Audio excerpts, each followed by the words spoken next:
En esta oportunidad quiero conversar con ustedes sobre un tema que se ha abordado a lo largo de muchas décadas en el campo de las neurociencias, en el campo de la neuropsicología, que es lo que tiene que ver con el impulso nervioso y los mecanismos y los procesos fundamentales. Un tema muy interesante. En esta reflexión yo quiero abordar de una forma didáctica, como les decía, los mecanismos fundamentales del impulso nervioso, incluyendo el potencial de membrana, el potencial de acción, la bomba sodio-potasio, la ley del todo o nada, la sumación espacial y temporal y finalmente, lo más importante de esta reflexión, la sinapsis como impulso nervioso. Además, yo voy a dejar abierta la posibilidad de profundizar en otros aspectos relacionados con el tema. Hay que tener en cuenta, en primer lugar, que el sistema nervioso humano es una red intrincada y fascinante de comunicación y control. Es una trama, un entretejido, un entrelazado complejo, holístico. Yo le llamo configuración. Una configuración en la que el impulso nervioso desempeña un papel fundamental. Este proceso que ustedes saben que es electroquímico permite la transmisión de información a lo largo de las células nerviosas. Y esto permite la coordinación de actividades corporales, respuestas a estímulos externos y sobre todo la generación de pensamientos, emociones, sentimientos y acciones. Para esta reflexión sobre el impulso nervioso, yo he consultado las obras de autores reconocidos en el campo de la neurociencia y la fisiología neuronal. Algunos de estos autores, cuyas obras me han sido de gran utilidad, son en primer lugar Los principios de neurociencia de Eric Kandel y Neurociencia cognitiva de Michael Gazzaniga, entre otros autores. Al consultar las obras de estos autores, yo he obtenido una sólida base teórica conceptual para poder desarrollar esta reflexión y exponer de una forma didáctica los elementos claves del impulso nervioso. Hablemos en primer lugar de los fundamentos del impulso nervioso. El impulso nervioso es fundamental para el funcionamiento de nuestro sistema nervioso. Se trata de un proceso yo decía ahorita que es electroquímico, mediante el cual se transmiten señales a lo largo de las neuronas, permitiendo la comunicación entre las distintas partes del cuerpo y el cerebro. No podemos observar nada, olfatear nada, escuchar nada, decir nada, hablar, ejecutar ninguna acción en la que no participe el cerebro humano. El impulso nervioso juega un papel fundamental en el movimiento humano y se inicia cuando un estímulo, como por ejemplo el tacto, la vista, el oído, el olfato o una señal química, activa los receptores de la membrana de una neurona. Esto provoca un cambio en el potencial eléctrico a través de la membrana y genera un potencial de acción, como le llama Rodolfo Ginás, eminente neurocientífico colombiano, que viaja a lo largo de la neurona. ¿Qué es el potencial de membrana? ¿Cuál es la definición que podemos dar del potencial de membrana y los conceptos clave y los mecanismos involucrados? Pues bueno, el potencial de membrana es la diferencia de carga eléctrica que existe a través de la membrana de una célula. En este caso nos referimos específicamente a las neuronas, porque puede haber otras células en el cerebro humano. Y este potencial es fundamental para el funcionamiento del sistema nervioso, ya que es el responsable de la generación y transmisión del impulso nervioso.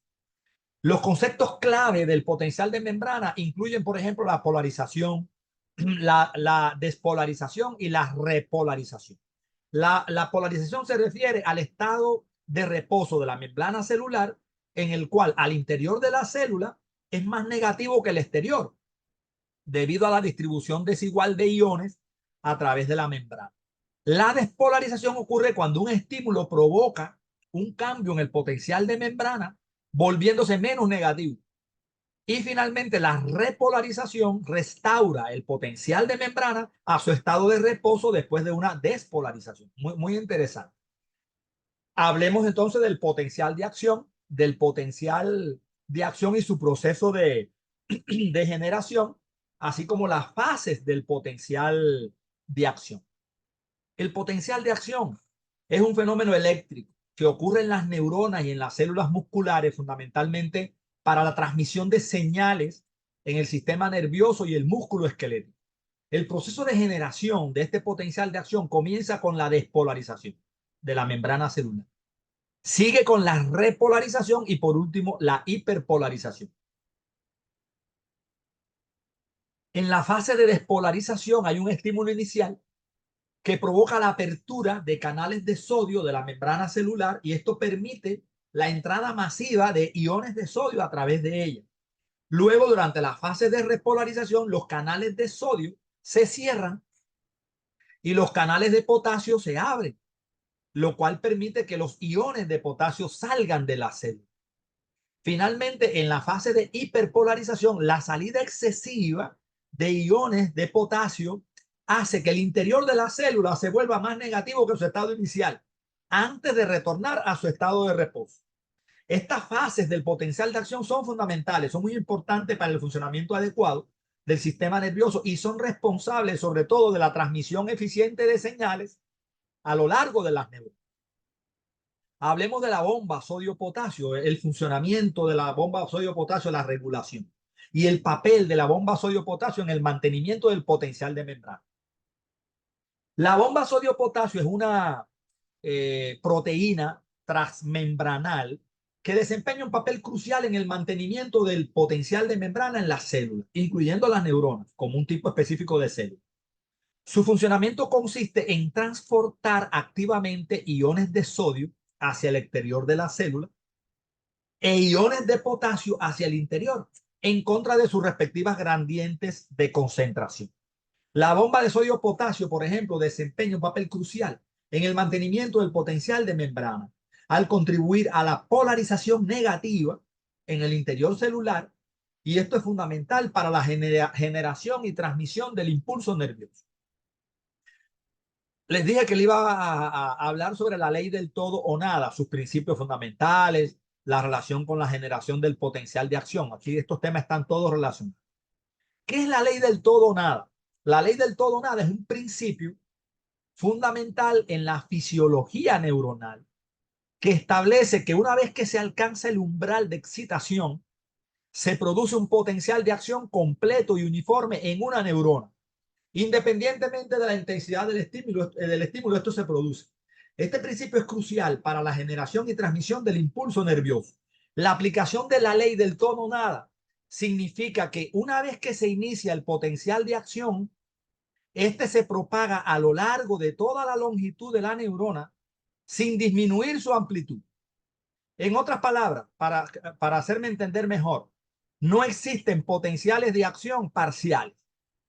O se genera un potencial de acción completo, por eso se le llama ley de todo o nada, o no se produce en absoluto. ¿Qué es la sumación espacial y temporal? ¿Cómo podemos definirla y cómo podemos dar ejemplos prácticos de la sumación espacial y temporal? ¿Cuál es la importancia de la sumación espacial y temporal en la integración de señales nerviosas? Pues la sumación espacial y temporal son conceptos clave de integración de señales nerviosas en las neuronas, lo que permite un procesamiento complejo de la información.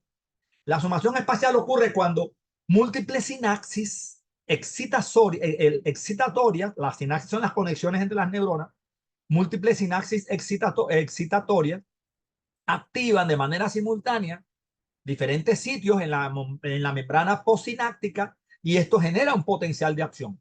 Por otro lado, la sumación temporal ocurre cuando una sola sinapsis excitatoria es estimulada repetidamente en un corto periodo de tiempo, lo que también puede desencadenar un potencial de acción. La importancia de la sumación espacial y temporal radica en su papel fundamental en el procesamiento de información en el sistema nervioso. Estos mecanismos permiten que las neuronas integren múltiples señales provenientes de distintas fuentes y en momentos diferentes, lo cual contribuye a la generación de respuestas neuronales complejas y adaptativas.